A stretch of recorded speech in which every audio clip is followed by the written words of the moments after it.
Today we're going to be implementing a drag and drop feature for ordering items in your Rails application.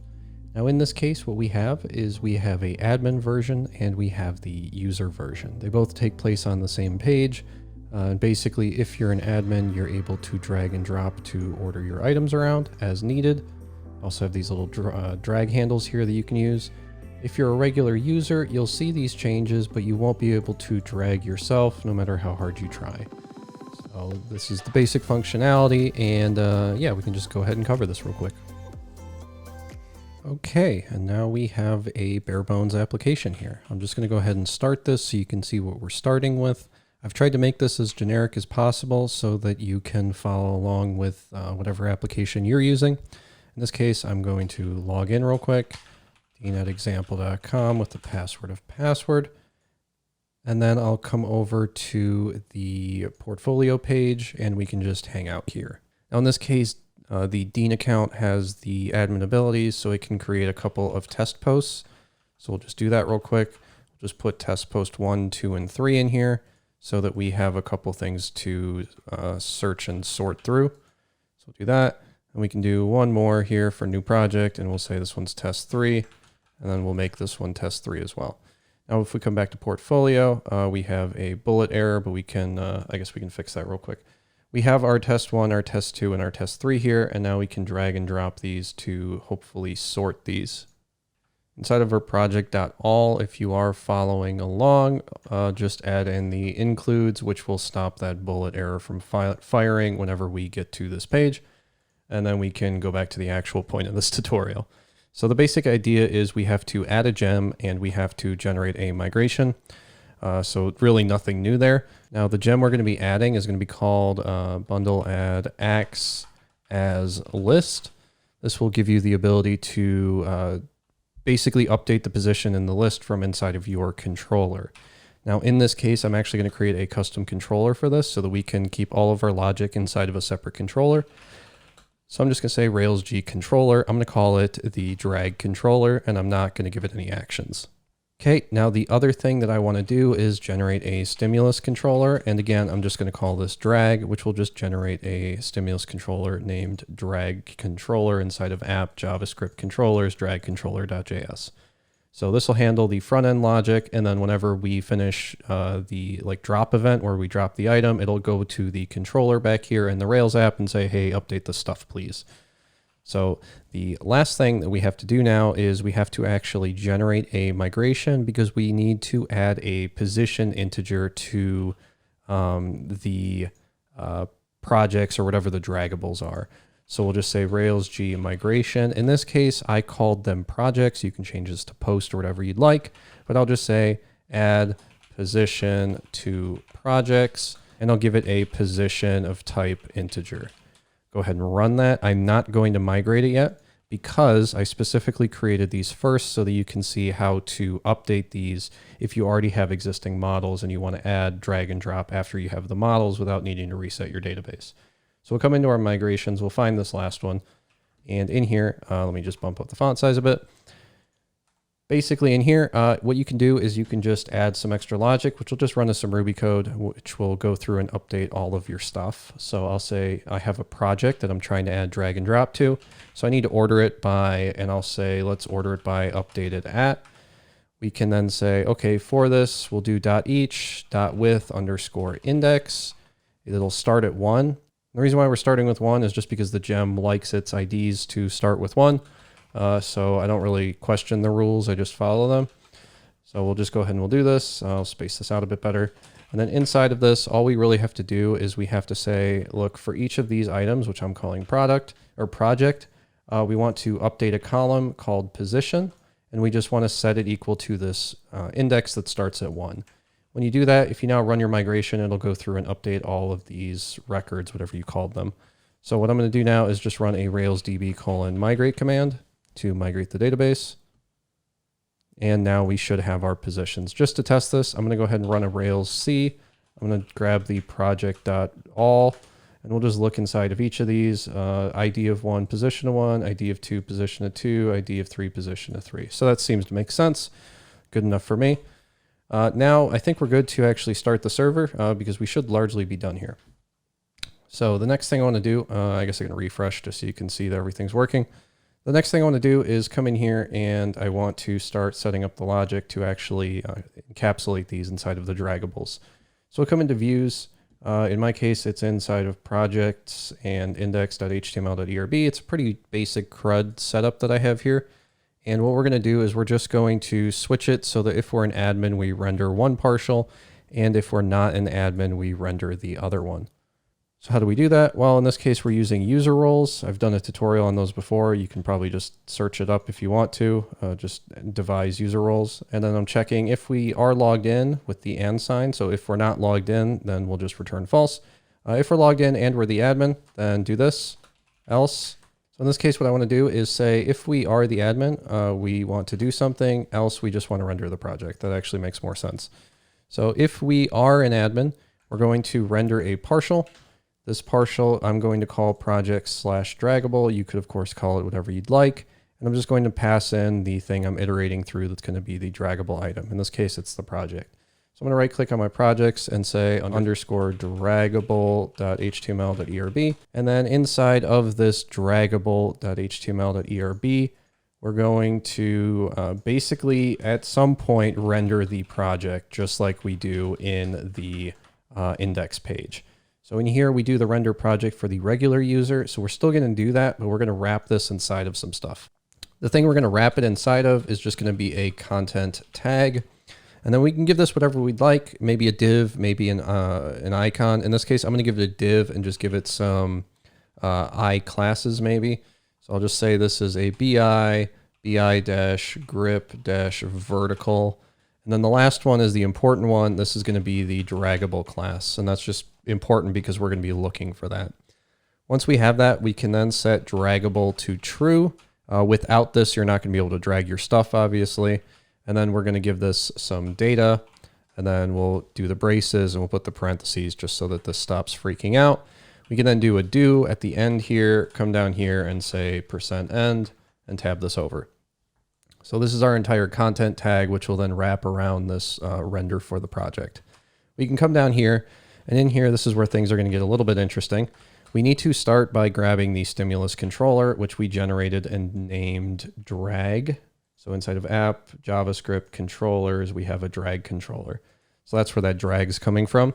We then need to give it an action, and there's actually quite a few actions to the point where yeah, it's kind of a mess. So what we'll just do is we'll just say do the drag actions here. And then we can actually just declare this up here so it's a little bit cleaner, where we say drag actions is equal to, and in here we need to do a couple different events. So basically you're going to have some events, and then for each of those events you're going to point to the stimulus controller and a specific action in that controller. And the action is just going to be a method name. So for a specific event, drag start, we're going to call the drag controller and a method called drag start with a capital S. I tried to make them camel case just so that you could differentiate between what the method is and what the event is that we're listening for. After we do the drag start, we're then going to have a drag over event. We're then going to have a drag enter event. And I know these are a lot, so I'm going to actually move these down just so that you can see what each of these are. So the drag over is going to point to the drag over, drag enter, etc. Then after the drag enter, we then need to grab the drag drop event, which is going to be this one. And then the final one is going to be the drag end event, which is going to be right here. So again, I know this is a lot, but basically we need all of these actions so that we don't get any errors in our console. And then we're going to handle the drag start, which is when you click on an item. The drag drop is when you let go of it over something else. And then the drag end fires after the drag drop. So that's sort of the logic, but we'll go through it. So don't worry about it. The next thing we want to do is we could hard code this, but what I've instead decided to do is just make this a field that we're calling resource ID. And then you're just going to pass in the ID of whatever you're trying to make drag and droppable. This way you can abstract this a bit easier without having to rewrite the JavaScript every time. And in that same vein, we're also going to give it a data attribute for the URL. And this is just going to point to our controllers and our drag controller in here. And for each of your drag and drop actions, in this case, it's drag/project, we're going to create a action, and we'll just call this one project. And we can go ahead and give this the parameters already. It's just going to take a drag project params, which is going to require the resource and permit an ID and a position. And we'll set this up in a little bit here. But basically, you're going to pass these in, and then in the project action, you're going to update your position ID. After the URL, the last thing you're going to want to do is set the parent for this item. It really shouldn't be hard-coded, but it's 5 a.m. I've been up all night, so this is the best I could come up with. Basically, this parent right here is just pointing to this div ID, which is the container around all of my projects. So the reason why I do this is because we sort of have to check if we're not specifically grabbing like a icon or something, and instead we're trying to just drag up from here. We need to make sure that we're giving it the same parent as before. Otherwise, you can, for example, drag this test3 under test2 and test1 right here, and it can mess up the order of everything. So we have to find the parent, but if we go up high enough to the point where we find the projects, then we can stop. That way we don't also check the container for no reason, the body tag for no reason, the HTML for no reason, etc. But okay, now that we have all of this, we should be good to go in our stimulus controller. So let's come in here, refresh, and I'm going to hit Control-Shift-I just so that we can start to see some stuff. You can see we already have the ability to drag, but every time I do, it generates like 100 errors in our console. So we have a whole bunch of undefined methods. And basically, for each of these, we have to create a method inside of our controller. So inside of our stimulus controller specifically. So inside of our JavaScript controller's drag controller, we need to create all of those methods. Now for each of these, I have some comments that'll hopefully help you out. And I'll also throw this entire file into a gist, as well as have the GitHub repo up so that you can just copy the gist if you'd like. So to start with, we're going to create a couple of variables up here because I still don't understand how stimulus works. And the first one is just going to be the draggable elements ID. So we created, if I bring this over here, maybe it might be a bit easier. I'll hit Control-B to hide the side panel. We created a, where is it? Here it is. So we created the resource ID here. The resource ID we need to get a reference to. So what we're going to do is we're going to grab it based on what we call it here. So this is data-resource-ID because the underscores become hyphens. So we're just putting that in here as a string so that we don't have to reference it every time. We're then going to grab the data-parent, which is the same thing. It's just going to be this parent thing right here. We then have the URL. In this case, I probably just got lazy, didn't clean up my code, so it's just a regular let for the URL. It is going to be a let for the resource ID and a let for the new position here. So let me just move this over. So all of these are just going to correspond to the items that we need to set and get in our controller. Once we have that, and I'm not going to talk about the comments as I paste them in because, I mean, that's sort of redundant. So this is going to be a comment for the drag start event. So in the drag start event, we need to do a couple things. The first thing we need to do is we need to get this resource ID from this resource ID on the content tag. Let me move this over because we only really need to see this much. So we need to get this resource ID. And the way we can do that is by saying resource ID is equal to, and then we need to get the, on GitHub Copilot's already spoiling it, we need to do the event.target, which will give us the element. So whatever this element is right here, .get attribute, and then we want to get the attribute, which is going to be the data resource ID right here. So you can think of it as just doing this. So we're getting the attribute, which is going to be the data, and it's the data because we have, where is it? Data colon, and then inside these braces. So we do data dash resource dash ID because again, underscores become hyphens. Yeah. So that gives us that, but instead of hard coding it, we're just grabbing the variable. That way we can be just that extra little bit lazier. Now, of course, because I have the attention span of a squirrel, I forgot to do that for the URL. So instead we get the URL's target by just the hard coded string to get the URL. The last thing we need to do, maybe, I don't remember, is just do a event.dataTransfer.effectAllowedMove, which I think just allows you to do the actual drag move event. Okay, so once that's done, we now have the ability to start a drag, so we can grab it and drag it, but we get a whole bunch of other errors because we don't have like drag over or drag end or any of those things defined. So let's just go ahead and let's create the rest of these methods, and we'll just leave them empty for now. So we'll start with this one, which is going to be for our drop event, which all of these will take in an event. And usually inside of that event somewhere, you're going to do a prevent default. So we have the prevent default for that one. The next one we need to do is going to be for the drag end. And in the drag end, again, you're going to have a event.prevent default, because the HTML is going to try to do a whole bunch of funky stuff, and we're just trying to stop it from calling all of these unnecessary things, which is why we're putting event.prevent default inside of everything. We then have another one for the drag over event where we return true for reasons I'll never understand, but the basic idea is we don't do anything in drag over, although you could. So we just define it, say, hey, look, if you're doing this, prevent the default action, and then move on with your life. The same thing happens for the drag enter. So when you're dragging an element and you enter another element, we're just going to prevent default and move on with our lives.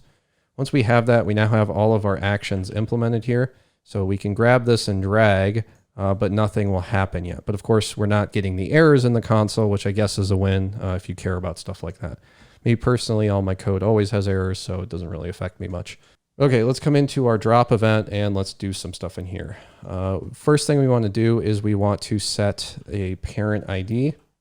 We're going to say let parent ID equal the event.target.getAttribute data parent, which is this data-parent up here, which corresponds to this parent, which is our project's ID, which is in our index page, which is the outer container ID of the div. So now that we have that, we have a reference to what our parent ID should be. The next thing we need to do is we need to get what the drop target is. For this, we need to create a custom function, which we're going to say is equal to this.find target drop icon. Probably shouldn't have the icon there anymore because I refactored it. So we'll just say find drop target. For this drop target, we need to pass in two things. One is the event.target, which is just the drop element or the element we're trying to drop on. And the other thing we need to pass in is going to be our parent ID that we just made up here so that we can loop through this as appropriate. Now let's come down here to the bottom and let's implement this, this function so that we don't run into any errors while we're doing this. So below the drag enter, I'm going to paste in a whole bunch of comments here. Basically what we're going to do in this is we're going to check for a whole bunch of null and broken conditions. And if we don't have any of those, then we can keep going. So the first thing we're going to do is check if the target is null. If the target's null, we're just going to return null, move on with our lives. If the target is equal to the parent, we're going to return null. And then if the target, and this is the one key here, if the target.classlist.contains draggable, which if you'll recall in here, each of these content tags has a draggable class. So if it has the draggable class, then we're good to drag and drop onto it so we can just return this target. If we get through all of these and we haven't returned a target, that means we're not at the parent yet, so we can still go up more. We're not null, and we're not a draggable event, so we're going to just recurse. We're going to call find target or find drop target icon, and we're going to pass in the target.parent element, and then we're going to pass in the parent ID. So we're just going to go up one level, see if our parent is a draggable item.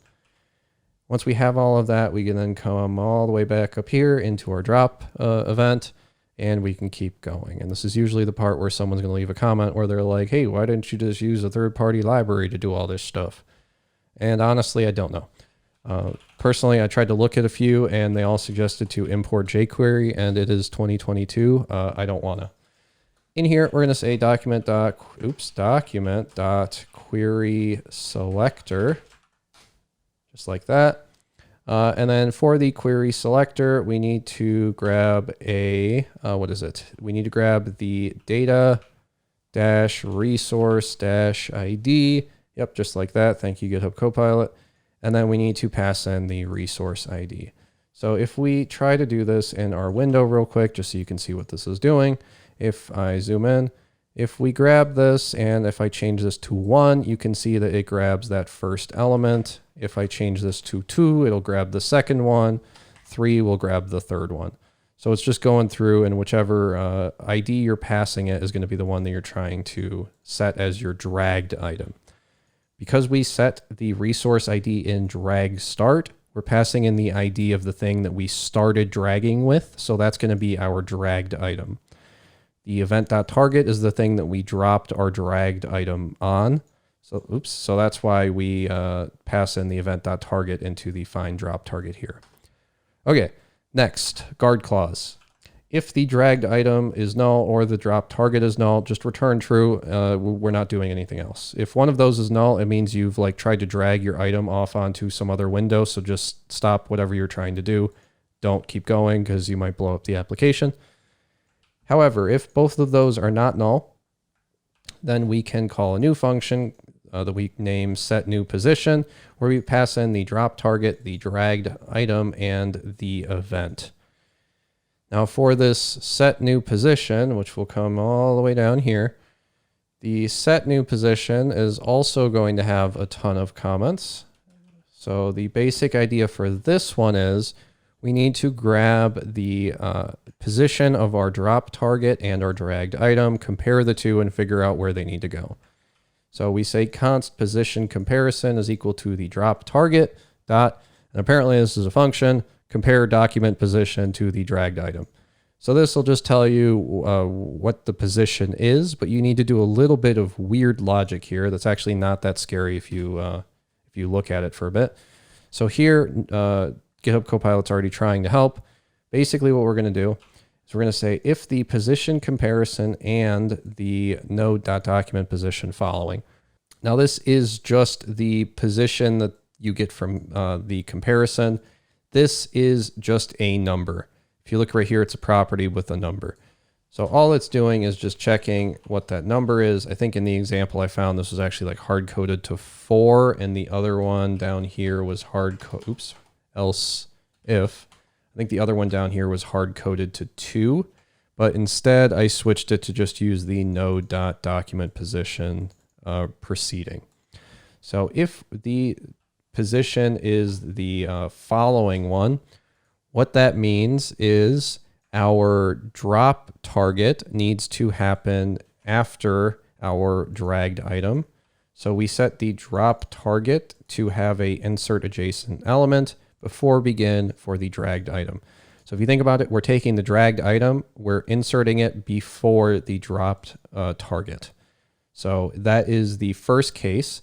The second case is maybe you have a drop target where you need to insert the dragged item after it. In that case, we'll just call this second function. That's it for this setNewPosition. It's a little bit confusing, but if you play around with it, you'll see sort of what it does. If we come up here to the drop event again, we now have the new position being set there. However, we now need to get the index of this new position. To do this, we can say, and this is going to be, again, a little bit scary. So this is just taking the spread operator of the parent element's children and trying to find the index of the dragged item. Once we have all of that, we are now done with the drop event. So if we come in here and we grab, or if we refresh, we grab one of these, we drop it somewhere, you can see that we have an error here because I forgot to rename this function. So let's just grab the find drop target, come down here and rename this to find drop target. And then once we rename that, we need to rename this last one, which is the recurse. We can come in here, refresh again. We'll grab test1, drop it on test2, and now you can see test2 is above test1. I can grab, test3 above test2, test1 above test2, test2 above test3, etc., etc. But if we refresh, this all gets reset. So now we have to take it, and whatever our new order is, we have to send this to the back end. And this is where our drag end event comes in. So we have our, our drag end right here. Basically what we want to do for the drag end is we want to first do a guard clause and check, is the resource ID null or is the new position null? If either one of those is null, we've done something dumb. Let's just go back. This isn't going to work. Next thing we have to do, if you're familiar with how the Rails API works, is you have to set the whatever the outer wrapper is, because in our controller here, we're doing a params.require for resource. So we create an object, give it a resource, then we give it an ID, the ID, and we're giving it an ID because we just literally called ID there. We're giving it an ID, which means we pass in the ID of resource ID. And then you guessed it, we're giving it a position and passing in new position. This is also why I called it new position, just so that you can see which of these are coming from JS and which of these are coming from the Rails permission or permittance stuff. Once we're done with that, we can then go ahead and close this. Then we need to take this data and send it to the backend. Now, I don't really know what the current standard is for Rails because they change it every update. In this case, I'm just going to use fetch because the fetch API is JavaScript. It's not some Rails nonsense. So we're going to grab this URL that, again, we are setting based on this URL right here in our content tag, and then setting inside of our drag start.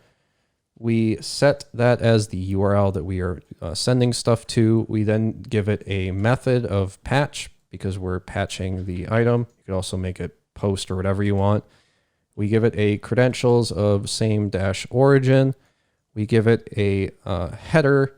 In the header, we give it the content type for JSON. We can then close this, comma. We then give it a body. We then close this as well. And we're now done with the fetch request here. If we come over here, I'll hit Control-Shift-I, and then we'll move the console down a bit. I'll grab one, drag it on two, and you can see here, not found. So what's the error? Well, no route matches patch for drag/project. So let's come over to our routes. We'll just refresh. You can go to your routes by going to localhost port 3000/rails/info/routes. And in here, just search for drag, and you'll see we have no routes that match drag. Why? Well, because we never went into our Explorer, our config, and our routes.rb to actually create this route. In our routes.rb, we just want to do a patch for drag/project. That is the drag Rails controller and the project action that we created. If we come over here again and refresh our app and we drag one onto two, you'll see we have a 422 unprocessable entity. If we scroll up here, we should see the CSRF error, wherever that is, action controller invalid, authenticity token, can't verify CSRF token authenticity.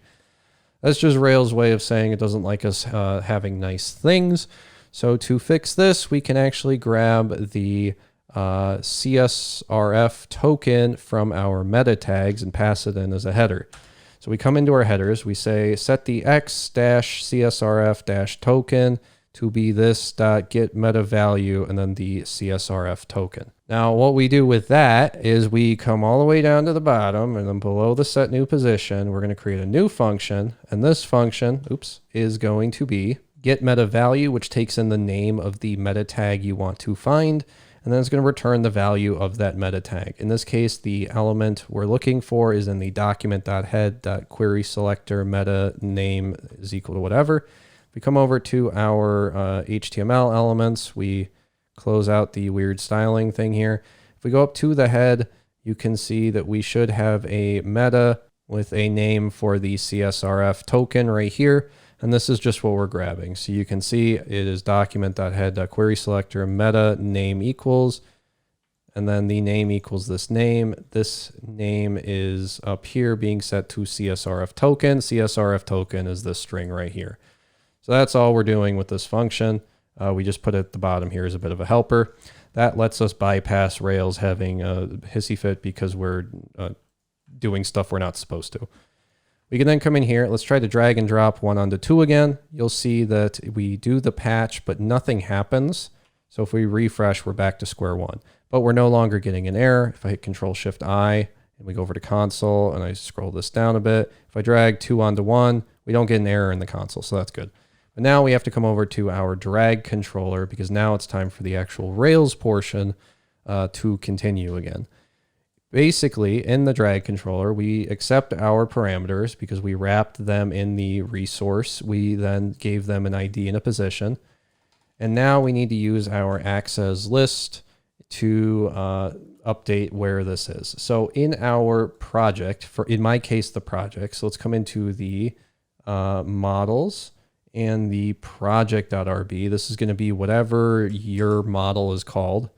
In my case, I called it the project model. You just need to say this project acts as a list. That'll do everything you need it to. You're now done in your model. So you can go back to your controller. In your drag controller, you need to do two things. The first thing is you need to get your resource. So in my case, my resource here, because it's in the project action, is just going to be at project equals project.find. And then I grab these params from right here. The second thing you need to do is whatever your resource is called. In my case, it's at project. You can then call a method added by your axes listable, which is .insertAt. We then insert at the new position, just like this. And then it suggests doing a to_i. Unfortunately, GitHub Copilot's not quite smart enough to figure out why this won't work, but we can take a look. Let's come in here and let's refresh. Let's drag 2 onto 1, and we'll get an internal server error because our position cannot be lower than the top. The reason why is when we do it in JavaScript, as I mentioned earlier, when we pass in the drop event, our new position here, this is actually going to be 0 based. So in our actual drag controller, we need to take this +1 to do that offset. Once we have that offset, we are then good to drag our items. So let's grab 2, drag it onto 1, and then let me come down here so we can see. You can see it updates the projects as expected. If I refresh now, we can see that 3, 1, 2, I guess. If we grab 2 and we put it on 3 and we refresh, I just realized why this is happening is because I left it broken to make a lesson out of it. Instead, I'm teaching myself that I don't have a good attention span. The reason why this is happening is because we're not actually sorting this. So if we come into what is my projects controller and we go to controllers and the projects controller index action, you can see we're just grabbing all of the projects. In order to sort this as appropriate, we need to change this to be .order position ASC. That way, whenever we refresh the page, we're grabbing the projects or whatever the resource is in the position order. If I now come over here and refresh, you'll see it goes 1, 2, 3, just like we'd expect. I can grab 3, drag it onto 2, refresh, and now it's 1, 3, 2. I'll put 2 at the top, so then it should be 2, 1, 3. 2, 1, 3, refresh, and it is 2, 1, 3. This works, and if we grab this URL, Control-Shift-N, paste it in, check out another person's view, you can see it's the same order. If I drag 2 down here, it'll be 3, 1, 2. That works, but the not admin user can't change this. Just to verify, let's log in as john@doe.com with a password of password. Come over to the portfolio, and we'll try to drag, and John also can't drag these items around. It just doesn't work because that's not a functionality that we've allowed him to do. So, okay, that is the complete implementation of drag and drop using a pretty janky stimulus controller, but I think it covers all the edge cases, does the admin functionality, and this will hopefully allow me to use this for the Linktree course that I've been working on. But that's going to do it for this video. Hopefully this was helpful. I'm sorry that it is about 100 lines of JavaScript. I couldn't figure out a better way to implement this without grabbing another third-party dependency. And honestly, I'm getting a little tired of everything needing to include JQuery. So I decided to build it from scratch tonight. So hopefully this was helpful, and hopefully I'll see you in the next video.